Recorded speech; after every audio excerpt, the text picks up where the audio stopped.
నమస్కారం అండి.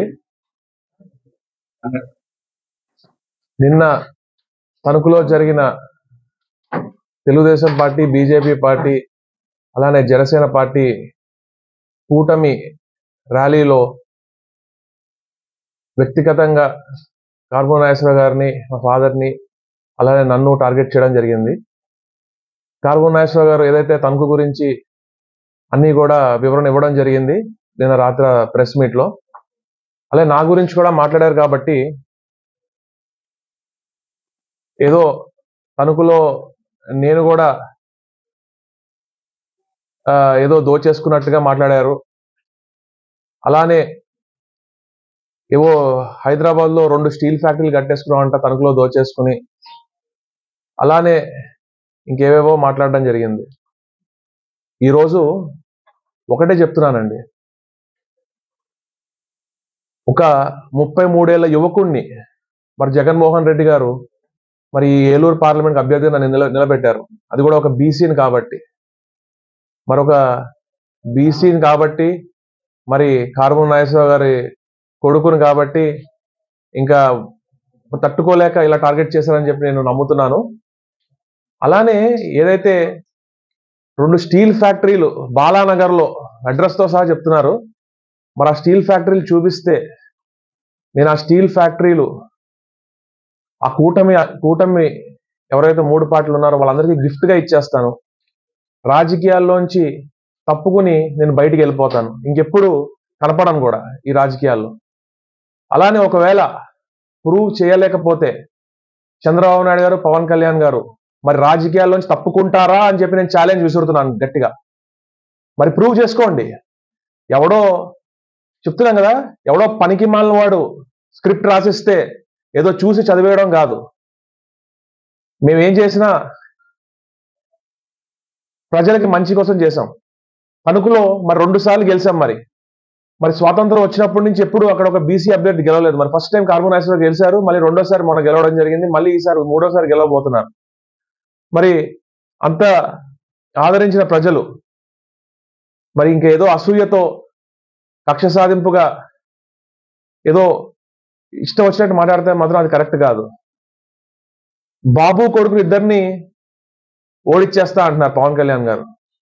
పవన్ కళ్యాణ్ గారు, మమ్మల్ని ఓడించడం పక్కన పెట్టండి, ఫస్ట్ మీ గెలుపు చూసుకోండి. పవన్ కళ్యాణ్ గారు, టీడీపీ వాళ్ళే మిమ్మల్ని తిడుతున్నారు, అక్కడ టీడీపీ వాళ్ళే మీకు సహకరించట్లేదు, ఫస్ట్ అది చూసుకోండి. అది చూసుకోకుండా జగన్ గారిని అతాపాతాలని తొక్కేస్తాము, అబ్బా కొడుకుల్ని ఓడించేస్తాము, గోస్తాని నదిలో కలిపేస్తాము, ఇవన్నీ ఎందుకండి? ప్యూర్ పాలిటిక్స్ చేయండి. ఒక యువకుడిగా చెప్తున్నాను, ఇలాంటి మాటలు సినిమాల్లో బాగుంటాయి కానీ బయట అసలు బాగోవండి. ఎందుకంటే మనం ఒక సొసైటీలో ఉన్నాము. ముఖ్యంగా యువతకి మీరు ఏం ఉద్దేశిద్దాం అనుకుంటున్నారు? మీరు యువకులకి ఎన్ని సీట్లు ఇచ్చారు? మీ 24 సీట్లు, 24 కాస్త గాయత్రి మంత్రం అన్నారు, 24 5 కాస్త 21 వచ్చింది. మళ్ళీ అందులో 11 సీట్లు టీడీపీ వాళ్ళకి ఇచ్చేసి మళ్ళీ వైఎస్ఆర్ కాంగ్రెస్ నుంచి వెళ్ళిపోయిన వాళ్ళకి సీట్లు ఇచ్చి, అసలు చెప్పాలంటే ఈరోజు జనసేన పార్టీ నాయకులు, కార్యకర్తలు ఎలా బాధపడతారో చూస్తున్నాము. మన పోతిన మహేష్ గారి మాటల్లోనే వింటున్నాము. అక్కడ తణుకులో విడివాడ రామచంద్రరావు గారు మాకు ప్రత్యర్థి అయినా కూడా ఆయన జనసేన పార్టీ కోసం వాస్తవం మాట్లాడుకోవాలి. మనం పార్టీ నిలబడిందంటే విడివాడ రామచంద్రరావు గారు వారిలే తణుకులో. మరి టీడీపీ కంటే ఎక్కువ పంచాయతీలు, టీడీపీ కంటే ఎక్కువ ఎంపీటీసీలు గెలిచారు వారి. మరి అలాంటి ఆయన్ని ప్రామిస్ చేసి తడిగుడ్డతో గొంతు కోసారు కదా, అది రాజకీయమా? యువతకి మీరు ఏం సందేశం ఇస్తున్నారండి? ఎంతమంది యువతకి మీరు సీట్లు ఇచ్చారు? మరి ఈరోజు నాకు 33 ఏళ్ళైనా కూడా జగన్మోహన్ రెడ్డి గారు, నేను క్లీన్గా ఉంటాను, నేను నా పని ఏదో నేను చేసుకుంటాను, నేను మా ఫాదర్ మినిస్టర్ అని కూడా నేను ఎవరికి చెప్పుకోను. ఎందుకంటే పదవి అనేది శాశ్వతం కాదు.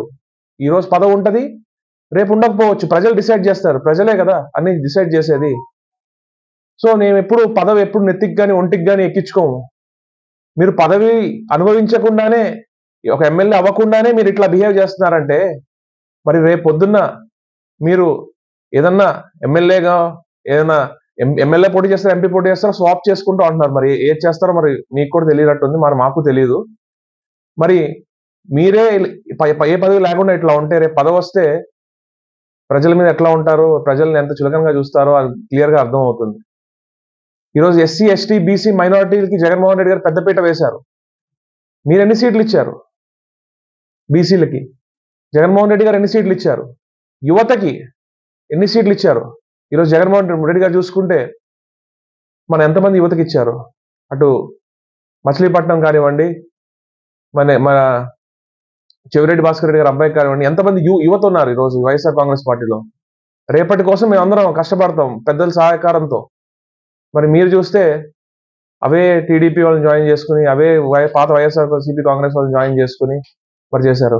ఈరోజు క్రెడిబిలిటీ గురించి మాడితే, ఒక లీడర్షిప్ క్రెడిబిలిటీ గురించి మాడితే జగన్మోహన్ రెడ్డి గారు మరి ఎమ్మెల్సీ ఎన్నికల్లో ఓడిపోతాము, ఓట్లు లేకపోతే అని తెలిసినా కూడా మీ కొంతమందికి, నలుగురికి మీకు సీట్లు ఇవ్వలేము అని మొహం మీద చెప్పడం జరిగింది జగన్మోహన్ రెడ్డి గారు.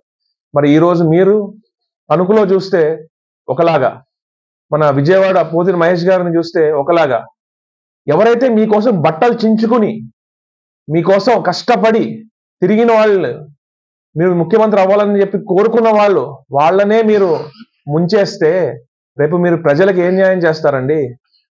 నా వయసు 33 ఏళ్ళు, నాతో చెప్పించుకుంటున్నారండి మీరు. అసలు ఇది రాజకీయమా?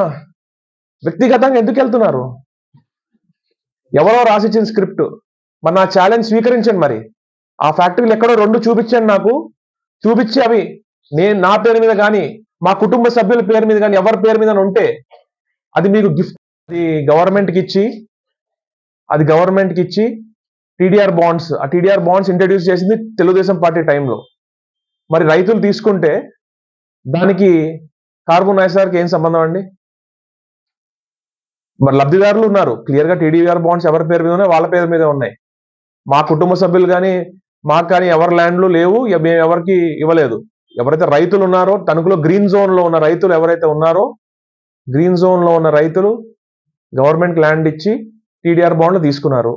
ఆ టీడీఆర్ బాండ్లు వాల్యూ మొత్తం మేము ఫస్ట్ 300 కోట్లు అన్నారు, తర్వాత 700 కోట్లు అన్నారు, తర్వాత 1000 కోట్లు అన్నారు. మళ్ళీ ఇప్పుడు మొన్న పవన్ కళ్యాణ్ గారు 393 క్రోర్స్ అన్నారు లాస్ట్ టైం తనకు వచ్చినప్పుడు వారాహి యాత్రలో. మళ్ళీ ఈ రోజు 800 కోట్లు అంటున్నారు. మరి ఫస్ట్ మీరు డిసైడ్ అవ్వండి అవి ఎన్ని కోట్లు. అంతేగాని ఇలా ఏదో మాట్లాడడం కరెక్ట్ కాదు. ఎవరైతే రైతులు ఉన్నారో, వాళ్ళు లబ్ధిదారులు ఉన్నారో వాళ్ళకే అందిని. మరి మీరు ఇలాంటి నిందలు మా మీద చేయడం కరెక్ట్ కాదు.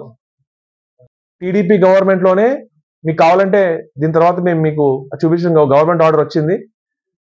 ఏదైతే 20 ఎకరాల ల్యాండ్ ఉందో, గ్రీన్ జోన్ లో ఉందో, రైతులు దాన్ని అమ్ముకోలేక, రేట్ లేక ఇబ్బంది పడుతున్నారో దాన్ని గవర్నమెంట్కి ఇచ్చేసి, ఏదైతే దాన్ని టీడీఆర్ బాండ్స్ తీసుకుని, టీడీఆర్ బాండ్స్ ద్వారా దాన్ని చేసుకోవాలంటే 2018లోనే రావడం జరిగింది ఆర్డర్ కాపీ కూడా మీకు చూపిస్తాను.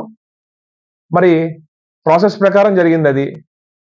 మరి దాంట్లో మాకు కానీ, మా కుటుంబానికి కానీ ఎటువంటి సంబంధం లేదు. రైతులు ఎవరైతే ఉన్నారో వాళ్ళకే అందిని, మరి దానికి మాకు సంబంధం లేదు. మరి కానీ బురద జల్లాలి, ఏదో మసిగుడ్డ మీదేసేస్తే మేము తుడుచుకుంటాము అని చెప్పి గుడ్డ కలిసి మీదేసేస్తారు, అది మేము తుడుచుకుంటా ఉండాలన్నట్టుగా బిహేవ్ చేస్తున్నారు తప్ప ఇంకోటో కాదు.